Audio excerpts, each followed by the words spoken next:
Hi friends, అందరికి నమస్తే. Welcome to my teaching talkies. ఈ రోజు మ్యాథ్స్ క్లాసెస్ లో భాగంగా ట్రయాంగిల్స్, త్రిభుజాలకు సంబంధించినటువంటి క్వశ్చన్స్ ని బేసిక్ నుంచి అడ్వాన్స్డ్ వరకు లెవెల్లో మనం తెలుసుకుందాం. అయితే వీడియోని లాస్ట్ వరకు స్కిప్ చేయకుండా చూడండి. నచ్చినట్లయితే కనుక లైక్ చేయండి, షేర్ చేయండి అండ్ ముందుగా ఛానల్ ని సబ్స్క్రైబ్ చేయండి. సో ముందు ట్రయాంగిల్స్ అని అంటే కాన్సెప్ట్ నుంచి అర్థం చేసుకోండి. ట్రయాంగిల్ అంటే మనకు అందరికి తెలిసిందే. ట్రయాంగిల్ అంటే ఏంది అని అంటే మూడు కోణాలు లేదా మూడు భుజాలు లేదా మూడు శీర్షాలు కలిగి ఉన్నటువంటి ఒక సరళ సంవృత పటాన్ని ట్రయాంగిల్ అంటాం. కాబట్టి మూడు శీర్షాలు ఏ బి సి అనేవి మూడు శీర్షాలు అయితే ఇది ఒక భుజము, ఇది ఒక భుజము, ఈ మూడు భుజాలు అండ్ ఇక్కడ ఒక కోణము, ఇక్కడ ఒక కోణము, ఇక్కడ ఒక కోణము. కాబట్టి మూడు కోణాలు, మూడు శీర్షాలు, మూడు భుజాలు కలిగి ఉన్నటువంటి ఒక సరళ సంవృత పటాన్ని త్రిభుజం అని అంటాం. సో త్రిభుజంలో రకాలు అనేవి భుజాల పొడవులను బట్టి అండ్ ఇక్కడ ఉన్నటువంటి కోణాలను బట్టి మనం డివైడ్ చేయొచ్చు. కాబట్టి ఒకవేళ మనం భుజాల ఆధారంగా చూసుకుంటే భుజాల ఆధారంగా త్రిభుజం యొక్క రకాలు చూద్దాం మనం. భుజాల ఆధారంగా అయితే ఒకటి సమబాహు త్రిభుజం ఫస్ట్. ఇది సమబాహు త్రిభుజం అంటే ఏంది అంటే ఒక త్రిభుజంలోని భుజాలు అన్ని సమానంగా ఉంటే దాన్ని అన్ని భుజాలు సమానం అన్నమాట. సమబాహు త్రిభుజంలో భుజాలు అన్ని భుజాలు సమానం అయితే దాన్ని మనం సమబాహు త్రిభుజం అంటాం. అంటే ఇది ఏ అయితే ఇది కూడా ఏనే, ఇది కూడా ఏనే అవుతుంది అనమాట. అప్పుడు సమబాహు త్రిభుజంలో అన్ని భుజాలు ఈక్వల్ గా ఉంటాయి. రైట్. నెక్స్ట్ రెండవది చూడండి, సమద్విబాహు త్రిభుజం. సమద్వి చూడండి, ద్వి అని అంటే రెండు, కాబట్టి సమ అంటే రెండు ఈక్వల్ గా ఉన్నాయి. సమద్విబాహు త్రిభుజంలో రెండు భుజాలు సమానంగా ఉంటాయి అన్నమాట. కాబట్టి ఇది ఏ అయితే ఇది ఏ, ఇది బి అవుతుంది అనమాట. ఇవి రెండు సమానంగా ఉంటాయి. ఒకటి మాత్రం వేరే ఉంటుంది అన్నట్టు. ఓకేనా? అది సమద్విబాహు. ద్వి అంటే రెండు భుజాలు సమానంగా ఉంటాయని చెప్పేసి గుర్తుంచుకోండి. రెండు భుజాలు సమానం. అండ్ విషమబాహు త్రిభుజం, మూడవది ఏంటి అంటే విషమబాహు త్రిభుజంలో అన్ని భుజాలు కూడా వేరువేరుగా ఉంటాయి అన్నట్టు. సో ఈ విషమబాహు త్రిభుజంలోని భుజాలు అన్ని భుజాలు వేరువేరుగా ఉంటాయి అని చెప్పేసి గుర్తించుకోవాలి. వేరువేరుగా ఉంటాయి, అన్ని భుజాలు వేరువేరుగా ఉంటాయి అన్నమాట. అప్పుడు ఇది ఏ అయితే ఇది బి అయితే ఇది సి అవుతుంది అనమాట. మూడు కూడా డిఫరెంట్ గా ఉంటాయి. సో ఇది భుజాల ఆధారంగా మనం ఒక త్రిభుజాన్ని డివైడ్ చేస్తే ఒకటి సమబాహు త్రిభుజం, అన్ని భుజాలు సేమ్ ఉంటాయి. ఒకటి సమద్విబాహు త్రిభుజం, రెండు భుజాలు సమానంగా ఉంటాయి, మూడోది వేరుగా ఉంటుంది. అండ్ విషమబాహు త్రిభుజం, అన్ని భుజాలు వేరువేరుగా ఉంటాయని చెప్పేసి గుర్తుంచుకోండి. నెక్స్ట్, ఒక త్రిభుజంలో ఉన్నటువంటి కోణాల ఆధారంగా వాటిని మళ్ళీ మూడు రకాలుగా మనం డివైడ్ చేయొచ్చు. ఓకేనా? సో ఏంటివి అవి అని అంటే ఒకటి అల్పకోణ త్రిభుజం. అల్పకోణ త్రిభుజం అంటే ఏంటంటే ఒక త్రిభుజంలో ఉన్నటువంటి కోణాల పరంగా చూసినప్పుడు, ఇప్పుడు భుజాలు తీసేస్తాం, అందులో అల్పకోణం అంటే 90 కంటే తక్కువ డిగ్రీలు కలిగి ఉన్నటువంటి కోణం. సో అల్పకోణ త్రిభుజంలో టీటా అంటే కోణం ఈజ్ లెస్ దాన్ 90 డిగ్రీస్ ఉంటే దాన్ని అల్పకోణ త్రిభుజం అంటాం అనమాట. సో ఇక్కడ అన్ని కోణాలు మూడు కోణాలు అనమాట. మూడు కోణాలు టీటా అంటే మూడు కోణాలు అనమాట. సో మూడు కోణాలు 90 కంటే తక్కువ ఉంటాయి అనమాట. అది మనకి అల్పకోణ త్రిభుజం అని అంటాం. రెండవది లంబకోణ త్రిభుజం. లంబకోణ త్రిభుజం అంటే ఒక డిగ్రీ అనేది మనకి 90 డిగ్రీలు ఉంటుంది. అప్పుడు దాన్ని మనం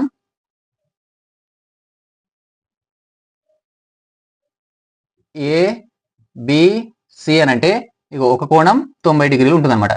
ఇలా ఒక కోణం లంబంగా ఉన్నటువంటి త్రిభుజాన్ని లంబకోణ త్రిభుజం అని చెప్పేసి అని అంటాం మనం.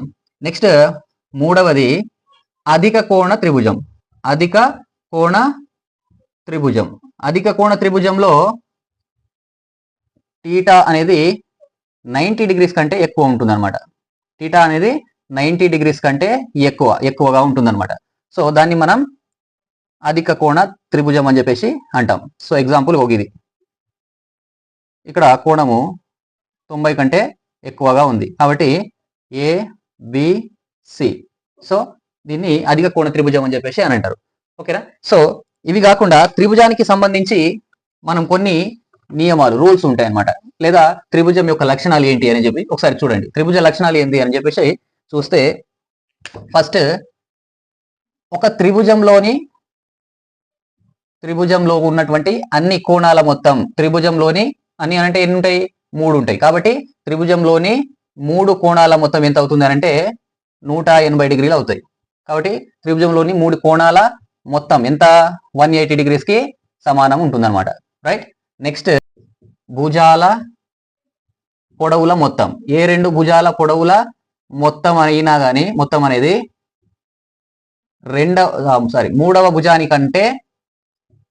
మూడవ భుజం కంటే ఎక్కువగా ఉంటుంది.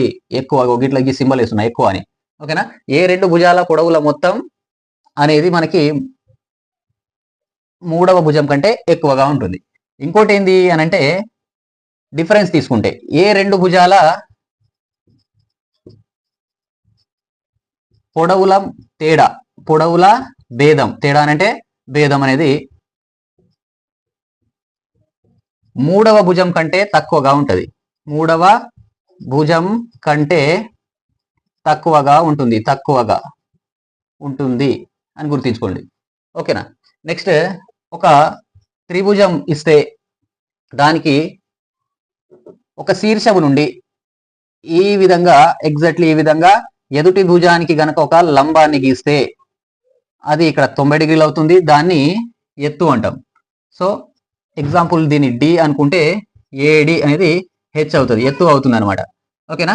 నెక్స్ట్ ఒక త్రిభుజంలో అన్ని భుజాలు వేరువేరుగా ఉన్నప్పుడు, ఏ బి సి అనే 3 భుజాలు వేరువేరుగా ఉన్నప్పుడు దాన్ని విషమబాహు త్రిభుజం అని అనుకున్నాం. కాబట్టి విషమబాహు త్రిభుజం యొక్క వైశాల్యం కావాలి అనుకుంటే విషమబాహు త్రిభుజం లేదా ఒక త్రిభుజ వైశాల్యానికి భుజాలు వేరువేరుగా ఉంది కాబట్టి విషమబాహు త్రిభుజం యొక్క వైశాల్యం, ఇది త్రిభుజం, విషమబాహు త్రిభుజం వైశాల్యం అనేది s ఇంటూ అంటే root of s into s minus a into s minus b into s minus c చదరపు యూనిట్లు ఉంటుంది అనమాట. చదరపు యూనిట్లు అనమాట. సో ఇక్కడ s అని అంటే ఆ భుజాలు మూడింటి యొక్క హాఫ్, మొత్తాల సగం, ఆ భుజాల యొక్క మూడింటి మొత్తాల సగం అనమాట. s అని అంటే a plus b plus c by 2 అని చెప్పేసి గుర్తించుకోండి. నెక్స్ట్ విషమబాహు త్రిభుజంలో 3 భుజాలు వేరువేరుగా ఉంటాయి కాబట్టి మనకు s కావాలి అని అనుకుంటే ఆ 3 భుజాలను కలిపి హాఫ్ చేస్తే s వాల్యూ వస్తుంది. దానికి వైశాల్యానికి సూత్రం ఇది, దీంట్లో సబ్స్టిట్యూట్ చేస్తే మనకి వైశాల్యం అనేది వస్తుంది అనమాట, త్రిభుజానికి వైశాల్యం. రైట్. ఇంకా ఇవన్నీ ఇవ్వకుండా ఏదో ఒక భుజం ఇచ్చి త్రిభుజం యొక్క ఎత్తు ఇచ్చిండు అనుకోండి, అప్పుడు త్రిభుజ వైశాల్యానికి సూత్రం ఏమవుతుంది అంటే హాఫ్ బిహెచ్ అవుతుంది అనమాట. ఓకేనా, గుర్తుంచుకోండి. నెక్స్ట్ వీటికి సంబంధించి ప్రాబ్లమ్స్ వస్తే ఏ విధంగా వస్తాయి, వాటిని ఏ విధంగా షార్ట్ పీరియడ్ ఆఫ్ టైంలో చేయాలో మనం చూడండి. ఇప్పుడు నెక్స్ట్ మొత్తం 180 డిగ్రీలు అని తెలుసు. సో జనరల్ గా ఇవన్నీ రాసుకుంటే సబ్స్టిట్యూట్ చేయాల్సిన పని కూడా లేదు, ఒక్కసారి ఫాస్ట్ గా చేసేయాలి ఎగ్జామ్ లో. కాబట్టి ఏ అని అంటే 3 రెట్లు బికి, కాబట్టి ఏ ప్లేస్ లో 3b రాస్తాం, సి ప్లేస్ లో 2b రాస్తాం, బి ప్లేస్ లో b నే రాస్తాం. కాబట్టి ఈ 3b ప్లస్ ఈ 2b 5b అయిపోయింది, ప్లస్ b 6b అయిపోతుంది. 6b అని అంటే 6b అనేది మొత్తం కలిపితే 180 అవుతుంది. ఓకేనా. సో ఇది బి కావాలి అనుకుంటే ఇది 6 1 ఇది 6 30 క్యాన్సిల్ అయిపోతుంది. బి అనేది 30 అయింది అని అంటే అప్పుడు ఏ ఏమవుతుంది 3 ఇంటూ 30, కాబట్టి ఏ అనేది మనకి 90 డిగ్రీస్ అవుతుంది. సి ఏమవుతుంది 2 ఇంటూ 30, కాబట్టి సి అనేది మనకి 60 డిగ్రీస్ అవుతుంది అనమాట. సో ఇలా సింపుల్ గా చేసేయండి. ఒకవేళ ప్రాసెస్ మొత్తం అంటే ఇదంతా రాసుకుంటే చేసేసరికి కొంచెం లేట్ అవుతుంది. మనం ఎప్పుడైనా ఫాస్ట్ గా చేయాలని ఆలోచించాలి ఇప్పుడు ఎగ్జామ్ లో. సో చూడండి, ఇప్పుడు ఇది ఏ ప్లేస్ లో ఏం రాస్తాం, 3 ఇంటూ యాంగిల్ బి అని రాస్తాం, ప్లస్ యాంగిల్ బి అట్నే ఉంటుంది, ప్లస్ 2 ఇంటూ బి అంటే యాంగిల్ 2b యాంగిల్ అని రాస్తున్నాను. జస్ట్ ఇట్లా మీకు డైరెక్ట్ గా 3b 2b అట్లా రాసుకున్నా నష్టం ఏం లేదు, 180 degrees. So 3b 4b 6b is equals to 180. So cancel అయిపోతే బి అనేది మనకి ఎంత అవుతుంది 30 డిగ్రీస్ వస్తుంది అనమాట. సో ఇప్పుడు ఇది 30 అయిందనంటే ఏ అనేది ఏమవుతుంది, ఏ ప్లేస్ లో మనం ఈ బి ఆల్రెడీ తెలిసింది కాబట్టి బి ఆల్రెడీ 2 రెట్ల ఉన్న దీనికి అన్నాడు కాబట్టి దీంట్లో సబ్స్టిట్యూట్ చేసినా సరిపోతుంది అనమాట. ఓకేనా. సో దీంట్లో ఏం అక్కర్లేదు, డైరెక్ట్ గా ఏ అంటే 3 ఇంటూ బి అన్నాడు కాబట్టి 3 ఇంటూ బి దీన్ని చేసేయండి. ఇది సి అంటే 2 ఇంటూ బి అన్నాడు కాబట్టి 2 ఇంటూ 30 చేసేయండి, సరిపోతుంది. సో ఇదంతా రాయాల్సిన అవసరం లేదు, మైండ్ లోనే చేసేయాలి, సెకండ్ లో అయిపోతుంది ఆన్సర్. ఈ విధంగా చేసేయండి. రైట్. నెక్స్ట్ ఇంకో క్వశ్చన్ చూడండి. త్రిభుజం ఏబిసిలో సి వద్ద లంబకోణం కలదు. త్రిభుజం ఏబిసి అన్నాడు. సో ఇది ఒక త్రిభుజాన్ని తీసుకుందాం. ఈ త్రిభుజం ఇది లంబకోణ త్రిభుజం అంట. సి వద్ద లంబకోణం ఉంది అన్నాడు కాబట్టి ఇది సి. సో మనకేమి ఇచ్చిండు, ఏబిసి త్రిభుజం ఇచ్చిండు కాబట్టి ఇక్కడ ఇది ఏ, ఇది బి, ఇది సి అవుతుంది అనమాట. ఇక్కడ లంబకోణం ఇది లంబకోణం, రైట్, 90 డిగ్రీలు ఉంటుంది అనమాట. ఇప్పుడు ఏమన్నాడు, CD is perpendicular to AB అన్నాడు. ఏబికి లంబంగా సిడి ఉందట, అంటే సి నుంచి డికి ఒక లంబరేఖ గీసిండు అనమాట. ఇది డి, ఓకేనా. సో అంటే ఇది లంబరేఖ అని అంటే ఏబి పైన ఉంది అంటే ఇక్కడ ఏముంటుంది, ఇది 90 డిగ్రీస్ అనమాట, ఓకేనా, రైట్. ఇది 90 డిగ్రీస్, ఇటువైపున చూసినా కానీ ఇది 90 అవుతుంది, ఇటువైపు చూస్తే ఇది 90. ఈ త్రిభుజంలో 90, ఈ త్రిభుజంలో 90 అవుతుంది అనమాట ఇక్కడ, ఎందుకంటే లంబంగా ఉంది కాబట్టి, రైట్. ఇప్పుడు మరి ఏమన్నాడు, angle A equals to 55 degrees అన్నాడు. ఇక్కడ 55 డిగ్రీస్ అని చెప్పేసి మెన్షన్ చేసిండు. మనల్ని ఏమడుగుతుండు, అయినా యాంగిల్ డిసిఏ అంటే ఇది ఎంత అని చెప్పేసి అడుగుతున్నాడు. ఇది నెక్స్ట్ యాంగిల్ బిసిడి అంటే ఇది పైనది ఎంత అని చెప్పేసి అడుగుతున్నాడు. నెక్స్ట్ మరియు యాంగిల్ ఏబిసిలో ఇది ఎంత అని చెప్పేసి అడుగుతున్నాడు. 3 అడిగిండు అనమాట. సో చూడండి, సో ఏ విధంగా చేయాలి, ఇప్పుడు మనకు క్లూ ఏమి ఇచ్చిండు, ఇది లంబకోణం అని చెప్పి, ఇది లంబం అని చెప్పేసి అన్నాడు. ఇది లంబం అని ఇచ్చిండు, ఓకేనా. ఇది లంబం అని ఇచ్చిండు కాబట్టి ఇందులో ఒక కోణం ఉంది. సో మనకు దీని నుంచి ఈ కోణం ఉంది అన్నట్టు, ఈ కోణం ఉంది, ఇది ఫైండ్ అవుట్ చేయాలి. కాబట్టి ఏం ఫైండ్ అవుట్ చేయాలి, సి ఫైండ్ అవుట్ చేయాలి, రైట్. సి యాంగిల్ ఏది, ఎందులో సి అని అంటే సి ఇందులో కూడా వస్తుంది, కానీ మనకు డిసిఏ చూస్తే యాంగిల్ డిసిఏ ఈజ్ ఈక్వల్స్ ఏమవుతుంది మనకి అని అంటే, ఈ త్రిభుజంలోని కోణాల మొత్తం 90 డిగ్రీలు కాబట్టి 55 అనేది ఇచ్చిండు ఆల్రెడీ 55. అండ్ ఇదేముంది 90 డిగ్రీస్ కదా, ఈ లంబానికి ఈ త్రిభుజంలో 90 ఉంటుంది, ఈ త్రిభుజంలో 90 ఉంటుంది, కాబట్టి అది 90 డిగ్రీస్ ఉంది. ప్లస్ ఇది కావాలి మనకి, ఇది ఎంతో తెలియదు, దీన్ని ఎక్స్ అనుకోండి, plus X that equals to మనకి 180 డిగ్రీస్ అవుతుంది, ఓకేనా. ఇప్పుడు 55 ప్లస్ 90 ఏమవుతుంది, 55 ప్లస్ 90 మనకి 145 అవుతుంది. సో ఎక్స్ ఈక్వల్స్ టు కావాలి అనుకున్నప్పుడు ఇది 145 అటుపోతే 180లో నుంచి 145 తీసేసినాం అనుకో, అప్పుడు 35 డిగ్రీస్ వస్తుంది, ఓకేనా. కాబట్టి ఎక్స్ అంటే ఎంత, ఇప్పుడు ఇది 35 డిగ్రీస్ అని ఇది తెలిసిపోయింది. ఇది 35 డిగ్రీస్ అని తెలిసింది, ఇది 90 డిగ్రీస్ ఎందుకంటే లంబంగా ఉంది కాబట్టి, రైట్. ఈ త్రిభుజం అయిపోయింది. ఇప్పుడు మనల్ని ఇంకోటి ఏం అడిగిండు, యాంగిల్ బిసిడి అడిగిండు. బిసిడి ఇది అడిగిండు అనమాట. సో కొందరు ఏమనుకుంటారంటే, ఈ లంబాన్ని ఇక్కడ ఒక లంబం గీసిరు కాబట్టి ఈ లంబం ఏదైతే సిడి అనేది ఉందో ఈ లంబకోణ త్రిభుజాన్ని అంటే లంబకోణాన్ని రెండుగా భాగిస్తుంది, హాఫ్ ఆఫ్ చేస్తుంది కాబట్టి 45 అని చెప్పేసి కూడా అనుకుంటారు. తప్పు అవుతుంది, ఎందుకంటే ఇది 35 అయింది, ఇది 35 అయింది అని అంటే ఇది లంబకోణ త్రిభుజం, ఇది 35 అయితే ఇదేం కావాలి, 35కి ఏం కలిపితే 90 అవుతుంది, అది చూడాలి. కాబట్టి ఇది ఏమంటాం, మేము దీన్ని పూరక కోణం అంటాం. పూరక కోణం అంటే ఏంటి, రెండు కోణాల మొత్తం 90 డిగ్రీలు అయితే పూరక కోణం అంటాం. ఇది 35 అయింది, అప్పుడు ఇదేం కావాలి మనకి 55 అవుతుంది. ఇది ఎంత అవుతుంది, 55, అంతే కదా. ఇది 55 ఉంది, అండ్ ఆయన డిసి అనేది కూడా లంబం అని చెప్పేసి అన్నాడు కాబట్టి ఇది 90 డిగ్రీస్ అవుతుంది. సో ఈ త్రిభుజం బిసిడిలో మనకి 90 డిగ్రీస్ ఒకటి ఉంది, 55 ఉంది, కాబట్టి ఇంకోటి కావాలి. అంటే మూడోది బి అడిగింది కాబట్టి ఇది కావాలి అని అనుకుంటే, ఒక త్రిభుజంలోని కోణాల మొత్తం 180 డిగ్రీస్ కాబట్టి మూడో కోణం ఫైండ్ అవుట్ చేయడం పెద్ద కష్టమేం కాదు, ఎందుకంటే రెండింటి మొత్తాన్ని 180 లోంచి తీసేయండి. అప్పుడు 180 మైనస్ 90 ప్లస్ 55, 90 ప్లస్ 55 145 ని 180 లోంచి తీసేస్తే మళ్ళీ ఇంతకు ముందు వచ్చినట్లుగానే 35 వస్తుంది. కాబట్టి ఇది 35 డిగ్రీస్ అవుతుంది అన్నట్టు, ఓకేనా, రైట్. ఈ విధంగా మనం ఈ క్వశ్చన్ కి ఆన్సర్ చేయొచ్చు, ఓకేనా. నెక్స్ట్ క్వశ్చన్ చూడండి. ఈ క్వశ్చన్ ఒకసారి చూడండి. పక్కపటం నుండి ఎక్స్ మరియు వై విలువలను కనుక్కోండి అని చెప్పేసి ఈ డయాగ్రామ్ ఇచ్చిండు. దీన్ని బేస్ చేసుకుని మనం ఎక్స్ అండ్ వైని ఫైండ్ అవుట్ చేయాలి. సో ఒకసారి ఈ రేఖల్ని అబ్జర్వ్ చేస్తే ఈ నుంచి బి వరకు, ఇది ఈ నుంచి ఇది బి అనుకోండి, అండ్ ఎఫ్ అండ్ ఏ నుంచి ఎఫ్ వరకు ఉన్నటువంటి రేఖలను అబ్జర్వ్ చేస్తే ఇక్కడ కోణం ఇచ్చిండు, ఇది 92 డిగ్రీస్ ఇచ్చిండు అనమాట. ఏ కోణం, ఇక్కడ సి దగ్గర ఉన్నటువంటి కోణం. సో యాంగిల్ ఈసిఎఫ్ అనేది మనకు 92 డిగ్రీస్ అని చెప్పేసి ఇచ్చిండు.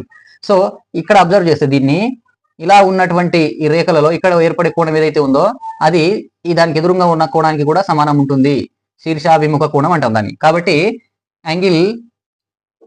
యాంగిల్ ఏసిబి అనేది కూడా 92 డిగ్రీస్ అవుతుంది అనమాట. యాంగిల్ ఏసిబి కూడా 92 డిగ్రీస్ అవుతుంది, ఓకేనా. శీర్షాభిముఖ కోణం అన్నమాట, ఎదురుగా ఉన్నటువంటి కోణాలు సమానంగా ఉంటాయి ఇట్లా. సో ఇప్పుడు మనకి ఒక కోణం తెలిసిపోయింది, ఈ త్రిభుజంలో ఒక కోణం తెలిసింది, ఒకటి ఎక్స్ ఉంది, ఇక్కడ తెలియదు, మళ్ళీ వై ఉంది. ఇప్పుడు మనం ఈ x and y find out చేయాలంటే మనకి ఇంకోటి ఏమి ఇచ్చాడు, ఇక్కడ ఈ భుజం అనేది ఈ భుజానికి సమానం అని చెప్పేసి అన్నాడు. కాబట్టి ఒక త్రిభుజంలో సమాన భుజాలకు ఎదురుగా ఉండే కోణాలు సమానంగా ఉంటాయి. కాబట్టి ఈ భుజం సమానంగా ఉంటాయి. కాబట్టి ఈ భుజానికి ఎదురుగా ఉండే కోణం ఏదైతే ఉందో దీనికి ఎదురుగా ఉండే కోణం కూడా అదే కావాలి. కాబట్టి ఈ భుజానికి ఎదురుగా ఉన్న కోణం ఎక్స్ అయింది కాబట్టి ఈ భుజానికి ఎదురుగా ఉండే కోణం కూడా ఎక్సే కావాలి. అంటే ఇది కూడా ఏం కావాలి, ఎక్సే కావాలన్నమాట, ఎక్స్ డిగ్రీస్ అనమాట. సో ఇప్పుడు త్రిభుజం ఏ సి బి మొత్తం చూస్తే ఈ త్రిభుజం ఏసి ఈ త్రిభుజంలోని కోణాల మొత్తం ఏమవుతుంది మనకి 180 డిగ్రీస్ అవుతుంది. కాబట్టి angle X plus 92 degrees plus X degrees is equals ఎంత కావాలి మనకు 180 డిగ్రీస్ అవుతుంది. ఎందుకంటే ఈ త్రిభుజంలోని కోణాల మొత్తం 180 డిగ్రీలు అవుతుంది కాబట్టి X plus X 2x plus 92 degrees is equals to 180 degrees అవుతుంది. ఇప్పుడు ఈ 2x ఇక్కడే ఉంచితే 92 అనేది 180 లోంచి పోతే ఏమవుతుంది 88 అవుతుంది అనమాట. 88 డైరెక్ట్ రాసిస్తున్నాను. సో నెక్స్ట్ మనకు ఎక్స్ కావాలి కాబట్టి ఇది 2 జా ఇది 44 జా క్యాన్సిల్ అయిపోతుంది. ఓకేనా, కాబట్టి ఎక్స్ వాల్యూ ఎంత వచ్చింది 44 డిగ్రీస్ వచ్చింది అనమాట. సో ఇది 44 అవుతుంది, ఇది 44 అవుతుంది అనమాట. ఓకేనా, సో మనకు తెలిసిపోయింది ఇది ఎంత అని తెలిసింది. ఇప్పుడు ఎక్స్ అని అంటే 44 డిగ్రీస్ అని తెలిసింది. ఇప్పుడు వై కావాలి అని అనుకుంటే ఒక త్రిభుజంలోని ఒక భుజాన్ని ఇట్లా పొడిగించినప్పుడు ఏర్పడే కోణం ఏదైతే ఉందో బయట ఇది ఈ బాహ్య కోణం అనేది దాని అంతరాభిముఖ కోణాల మొత్తానికి సమానం అవుతుంది. ఇట్లాంటి క్వశ్చన్స్ కూడా మనం ఆల్రెడీ చెప్పుకున్నాం. సో ఈ వై అనేది ఇది ఈ భుజాన్ని ఇట్లా పొడిగించిన డి వరకు పొడిగించినప్పుడు ఏర్పడేటువంటి కోణం ఇది వై. ఈ వై కావాలి అని అనుకుంటే అది ఆ త్రిభుజంలోని లోపల ఉన్నటువంటి అంతరాభిముఖ కోణాలు అంటే యాంగిల్ ఏ యాంగిల్ సి ల మొత్తానికి సమానం అవుతుంది అనమాట. కాబట్టి y is equals to angle a plus angle c అవుతుంది. యాంగిల్ ఏ అంటే ఇక్కడ ఎంత వచ్చింది మనకి ఆల్రెడీ ఎక్స్ ప్లస్ లో 44 డిగ్రీస్ వచ్చింది అండ్ సి దగ్గర ఎంత ఉంది 92 డిగ్రీస్ ఉంది అనమాట. కాబట్టి ఇవి కలిపితే ఏమవుతుంది 136 డిగ్రీస్ అవుతుంది అనమాట. ఓకేనా, కాబట్టి మనకి 136 ఏనా ఓకే 136 డిగ్రీస్. కాబట్టి యాంగిల్ వై అనేది అంటే వై వాల్యూ అనేది 136 డిగ్రీస్ వస్తుంది. అండ్ ఎక్స్ అనేది ఎంత వచ్చింది ఇది ఎక్స్ అనమాట. ఎక్స్ ఈక్వల్స్ టు 44 డిగ్రీస్ వచ్చింది అనమాట. ఈ విధంగా చేయాలి. రైట్, నెక్స్ట్ క్వశ్చన్ చూడండి. ఒక సమబాహు త్రిభుజం ఎత్తు 6 సెంటీమీటర్స్ అయితే దాని వైశాల్యం ఎంత అంటున్నాడు. సో మనకు సమబాహు త్రిభుజ వైశాల్యానికి సంబంధించి సూత్రాలు కొన్ని 2-3 ఉంటాయి, గుర్తించుకోండి. సమబాహు త్రిభుజ వైశాల్యమే తెలిస్తే అప్పుడు మనకి సమబాహు త్రిభుజ వైశాల్యానికి సూత్రం అయితే త్రిభుజ వైశాల్యం సూత్రం ఏమవుతుందంటే 3/4 అవుతుంది. గుర్తించుకోండి, ఇది సమబాహు త్రిభుజ వైశాల్యం భుజం ఇచ్చినప్పుడు భుజం ఇస్తే √3/4 అని అంటాం. కానీ ఇక్కడ ఏమి ఇచ్చిండు ఎత్తు ఇచ్చిండు. కాబట్టి సమబాహు త్రిభుజం యొక్క ఎత్తు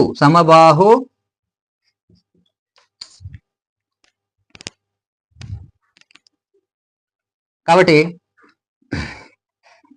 సమబాహు త్రిభుజం యొక్క ఎత్తు సమబాహు త్రిభుజం యొక్క ఎత్తు అనేది హెచ్ అయితే అది దాని యొక్క భుజానికి √3/2 రెట్లు ఉంటుంది అనమాట. భుజానికి √3/2 రెట్లు ఉంటుంది. ఓకేనా, సో ఇప్పుడు దీన్ని బట్టి మనం ఈ ఏని ఫైండ్ అవుట్ చేయొచ్చు. లేదు అని అనుకుంటే ఎత్తు ఇచ్చినప్పుడు సమబాహు త్రిభుజ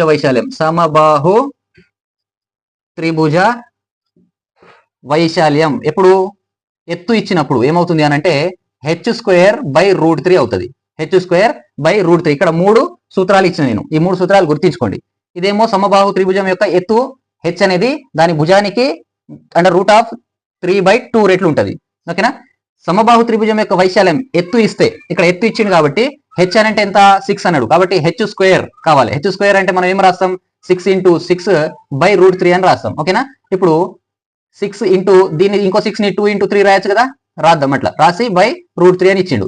ఇప్పుడు ఈ 3ని పైన ఉన్నటువంటి 3ని ఏమని రాయొచ్చు ఇంకా మనం 6 × 2 × √3 అని కూడా రాయొచ్చు కదా. √3 × √3/√3 ఉంది. అప్పుడు ఈ √3కి ఈ √3 క్యాన్సిల్ అయిపోతే ఏం మిగులుతుంది 2 6 ఎంత 12 √3 అనేది ఆన్సర్ అవుతుంది అనమాట. సో మనకు కావాల్సిన ఆన్సర్ ఇది. ఇప్పుడు సమబాహు త్రిభుజం యొక్క ఎత్తు కాకుండా భుజం ఇచ్చిండు అనుకోండి. సమబాహు త్రిభుజం యొక్క భుజం 6 సెంటీమీటర్లు అయినా దాని వైశాల్యం ఎంత అని అంటే మనం ఏం చేయాలి సమబాహు త్రిభుజ వైశాల్యంలో √3/4 × 6 చేయాలి. అప్పుడు ఈ భుజానికి సంబంధించినటువంటి ఫస్ట్ సూత్రం వర్తిస్తుంది. నెక్స్ట్ ఒక సమబాహు త్రిభుజం యొక్క ఎత్తు 6 సెంటీమీటర్స్ అయితే ఎత్తు 6 సెంటీమీటర్ అయినా దాని యొక్క భుజం ఎంత అడిగింది అనుకోండి. ఎత్తు ఇచ్చిండు, భుజం ఫైండ్ అవుట్ చేయమంటున్నాడు. సో ఎత్తుకి భుజానికి సంబంధించి రిలేషన్ ఏంది ఇక్కడ ఉంది చూడండి. సో ఇక్కడ h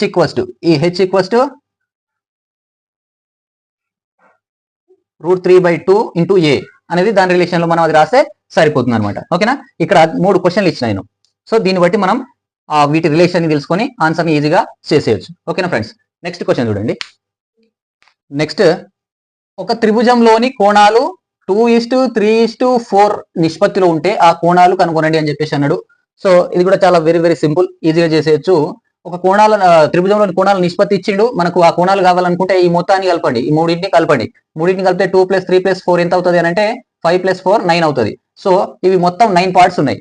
త్రిభుజంలోని కోణాల మొత్తం అనేది మనకు 180 డిగ్రీలకు సమానం. కాబట్టి ఈ 9 పార్ట్లు అనేది 180 డిగ్రీలకు సమానం అయితే ఒక పార్ట్ దేనికి సమానం అవుతుంది, దీని బై 2/9 చేసినాం అనుకోండి, అప్పుడు మనకి ఎంత అవుతుంది, ఇది 20 అవుతుంది, 20 డిగ్రీస్ అవుతుంది అనమాట. ఓకేనా. సో 1 పార్ట్ అనేది 20 డిగ్రీస్ అవుతుంది. కాబట్టి 2 పార్ట్స్ ఇంత ఏమవుతుంది, 1 పార్ట్ అనేది 20 అయినప్పుడు 2 పార్ట్స్ అనేది 2 × 20 40 డిగ్రీస్ అవుతుంది. అండ్ సెకండ్ వన్ 3 పార్ట్స్ ఏమవుతుంది, 3 × 20 60 డిగ్రీస్ అవుతుంది. అండ్ ఫోర్త్ పార్ట్ ఏమవుతుంది అంటే 4 × 20 80 డిగ్రీస్ అవుతుంది అనమాట. సింపుల్ గా ఇట్లా చేసేయచ్చు, కానీ అంత రాసుకుంటూ పోవాల్సిన పని లేదు. లేదు కొంతమంది ఏం చేసుకుంటారు, ఎక్స్ అనుకుంటారు, అట్లా అనుకున్నా కానీ కొంచెం దీనికంటే ఎక్కువ అవుతుంది టైం. సో అది 2x ప్లస్ అది 3x ప్లస్ 4x ఇవన్నీ కానీ కోణాలు కలిపితే 180కి సమానం. సో ఇవన్నీ కలిపితే మనకు 9x వస్తుంది, that equals to 180 degrees. X equals to 180/9 that equals to 20 degrees. So X ని అక్కడ సబ్స్టిట్యూట్ చేయాలి అని చెప్పేసి అంటే ఇదే కదా నేను చెప్పింది డైరెక్ట్ గా. సో రాసుకోకుండా ఇట్లా చేయకుండా డైరెక్ట్ గా అన్నింటిని కలిపితే 9 పార్ట్స్ అవుతుంది. త్రిభుజంలోని కోణాలు 9 భాగాలు అనేవి మనకు 180 డిగ్రీలకు సంబంధం ఈక్వల్ అయితే ఒక భాగం అనేది 20 డిగ్రీలకు వస్తుంది అనమాట. సో ఒక పార్ట్ అనేది 20 డిగ్రీలు వస్తే 2 పార్ట్లు 40 అవుతుంది, 3 పార్ట్లు 60 అవుతుంది, 4 పార్ట్లు 80 అవుతుంది అనమాట. అలా చేసేస్తే సింపుల్ గా అయిపోతుంది. నెక్స్ట్ చూడండి ఇంపార్టెంట్ క్వశ్చన్, పక్క పటం నుండి ఎక్స్ వాల్యూ కనుక్కోండి అని చెప్పేసి అన్నాడు. So a b c d ఇక్కడ ఈ అని చెప్పేసి ఇట్లా ఇచ్చాడు. సో ఇది ట్రయాంగిల్ అని అనుకున్నారు. జస్ట్ రేఖల్ని ఇట్లా ఏ విధంగా ట్రయాంగిల్ ఉంది అండ్ ఈ తిరియగ రేఖ లాగా ఇట్లా కూడా ఉంది అనమాట. సో రేఖలకు సంబంధించి మనం ఏం అర్థం చేసుకోవచ్చు అంటే, రెండు రేఖలు సమాంతర రేఖలు ఉన్నాయి. ఈ రెండు సమాంతర రేఖలు ఉన్నాయి అనుకోండి, ఇది ఒక తిరియగ రేఖ. ఈ సమాంతర రేఖల్ని ఈ తిరియగ రేఖ ఇట్లా ఖండించినప్పుడు ఇక్కడ ఏర్పడే కోణం ఏదైతే ఉందో ఆ కోణం అనేది ఇక్కడ కూడా సేమ్ ఉంటుంది. దాన్ని ఏకాంతర కోణం అంటాం. సో ఆల్టర్నేట్ యాంగిల్ అంటాం దీన్ని. ఈ కోణం ఎంత ఉంటుందో ఇది కూడా అంతే ఉంటుంది. కాబట్టి జడ్ లాగానే, అంటే దీన్ని మీరు ఏ విధంగా గుర్తించుకోవాలి, ఇది కట్ చేస్తున్నా నేను, ఇది జడ్ అనమాట, ఇట్లా ఉంది జడ్. సో జడ్ లాగా ఉంటే ఇక్కడ ఈ మూలకి ఎంత ఉంటుందో ఈ మూలకు కూడా అంతే ఉంటుందని గుర్తించుకోండి. సో ఇది చూడండి, ఇది జడ్ లాగా ఉంది కదా, ఇది జడ్ లాగా ఉంటే ఈ మూలకు 73 ఇచ్చిండనంటే ఈ మూలకు కూడా ఏమి ఉండాలి, ఇది 73 ఉండాలి. ఓకేనా. సో ఇది కూడా చూసి మనం ఆన్సర్ డైరెక్ట్ పెట్టవచ్చు అనమాట. సో ఈ మూల ఎంత ఉంటుందో ఇది అంతే ఉంటుంది కాబట్టి ఇది 73 అన్నాడు. ఇప్పుడు ఇది ట్రయాంగిల్ అనమాట. ఈ ట్రయాంగిల్ లో చూడండి, ట్రయాంగిల్ ఈసిడి లో డి ఇచ్చిండు మనకి, ట్రయాంగిల్ ఈడిసి అని చదవాలి, అందులో డి ఇచ్చిండు అండ్ ఎక్స్ కావాలి. ఇక్కడ 73 ఉంది, 73గా ఉంది కాబట్టి ఒక త్రిభుజంలోని కోణాల మొత్తం 180 డిగ్రీస్. ఎక్స్ కావాలి. So X plus 73 degrees plus 40 degrees అన్ని కలిపితే దీనికి సమానం 180 డిగ్రీస్ కి సమానం అవుతుంది. ఓకేనా, 180 డిగ్రీస్ కి సమానం అవుతుంది. సో ఎక్స్ ప్లస్ 73 ప్లస్ 40 ఎంత అవుతుంది, 113 డిగ్రీస్ అవుతుంది. That equals to 180 degrees. Next X equals to 180 degrees minus 113 degrees అవుతుంది అనమాట. సో 180 లో నుంచి 113 తీసేస్తే ఏమవుతుంది మనకి అని అంటే 63 డిగ్రీస్ అవుతుంది అనమాట. 67 డిగ్రీస్, అంతే కదా. So 7 correct. So X value అనేది మనకి 67 డిగ్రీస్ అనేది ఆన్సర్ వస్తుంది. ఈ విధంగా మనం సింపుల్ గా చేయడానికి కొన్ని ట్రిక్స్ ఉంటాయి, ఇట్లాంటివి గుర్తుంచుకోండి. రైట్. సో మరిన్ని ట్రయాంగిల్స్ కి సంబంధించినటువంటి క్వశ్చన్స్ కోసం నెక్స్ట్ క్లాస్ లో మాట్లాడుకుందాం. సో ఈ క్లాస్ కనుక నచ్చినట్లయితే లైక్ చేయండి, షేర్ చేయండి, ముందుగా ఛానల్ ని సబ్స్క్రైబ్ చేయండి. Thank you very much.